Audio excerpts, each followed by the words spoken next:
মুহূর্তে দেখতে পারতেছেন যারা যারা মগবাজারের ফ্লাইওভারের নিচে বা মগবাজারের মোড়ে যে অটোরিক্সাগুলো দেখতে পারছেন যাদের ধরে এই মুহূর্তে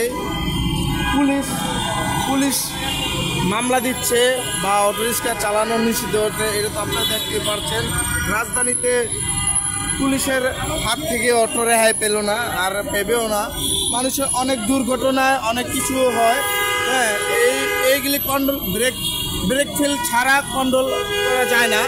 এই মুহূর্তে পুলিশ ডিসিশন নিয়ে হাতে হাতে মামলা দিচ্ছে, আর পুলিশ অটো নিয়ে নিচ্ছে। যাত্রীও অনেক রিক্সে থাকে, অনেক আতঙ্ক থাকে। এটা তো আপনারা সরাসরি দেখতেই পারতেছেন।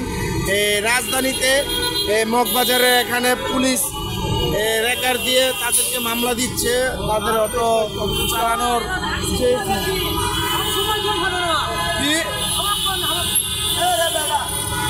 যাই হোক, আপনারা এটাতে দেখতে পাচ্ছেন সবাই অনেক অনেক খুশি হচ্ছে। মানে এগুলি ভয়াবহ দুর্ঘটনা, অনেক মানুষ ক্ষয়ক্ষতি হয়েছে। এই মুহূর্তে পুলিশ ধরে ধরে মামলা দিচ্ছে বা গাড়ি ডাস্টবিনে নিয়ে যাচ্ছে। এটা তো আপনারা দেখতেই পারতেছেন দর্শক বিন্দুরা।